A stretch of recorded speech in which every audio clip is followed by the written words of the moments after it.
I want to talk about personalization. Not a new word, certainly not a new concept, but I think it's important to understand that as we continue to move forward in the world today that we live in, where people are making millions of dollars in personalization on TikTok. Women are making millions of dollars in personalization on Instagram.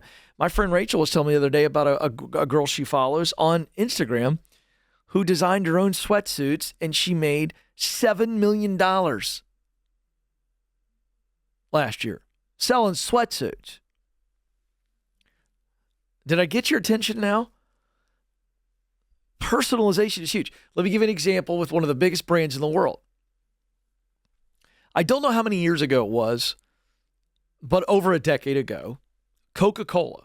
All right, now I lived in Atlanta for 11 years. Coca-Cola is a universal brand, Coca-Cola world headquarters in Atlanta. And so I've been to the world of Coca-Cola. I've seen all of their branding. Coca-Cola has made some really dumb branding moves. No one will ever forget, well, those of us that were alive, you got a lot of young people listening to this, you have no idea, but they came up with the idea of New Coke. Joe, you remember that. Zach's sitting in today. Do you remember New Coke? Kind of. Okay, he's young. So they thought, we're going to take our brand, Coke, and we're going to change the taste a little bit. We're going to make it better.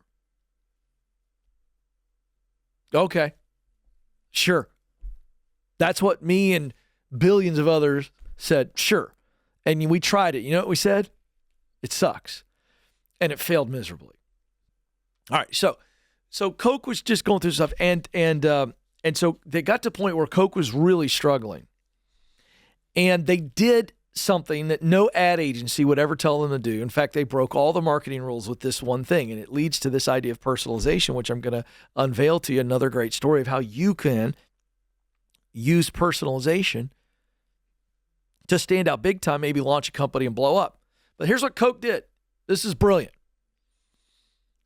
Joe, you'll remember this. So what they did is they came up with a marketing campaign, and they took the Coca-Cola off of their red can.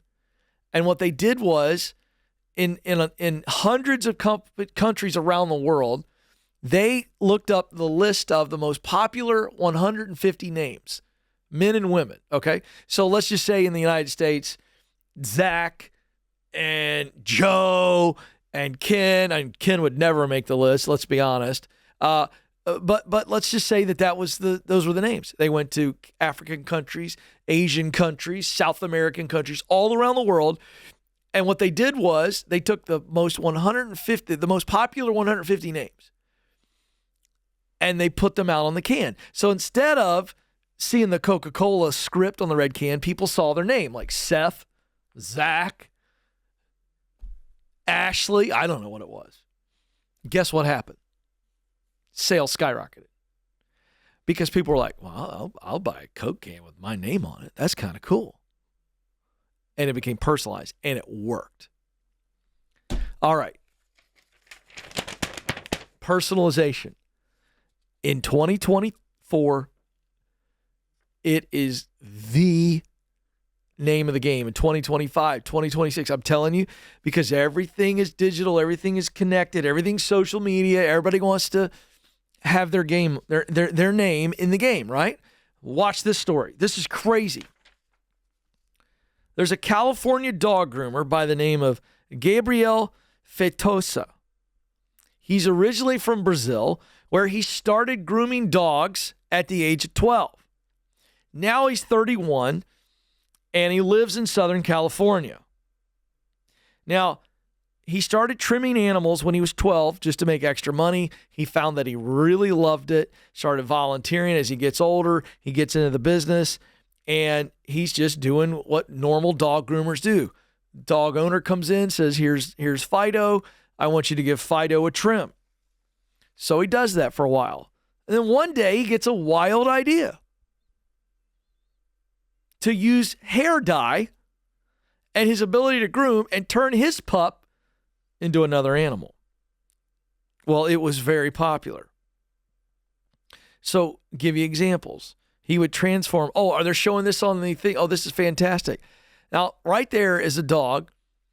I'm guessing that's some type of a doodle right there because I recognize that coat. And he has transformed that doodle into a giraffe. Now, I think that's completely, utterly ridiculous. Poor dog. Poor dog is right. But the owners love it. Here's another one that looks like a zebra. I mean, look at the artism.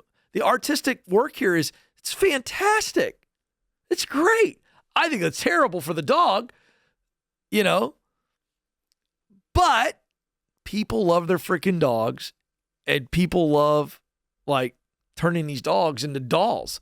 And this guy has learned how to turn dogs into dolls, right?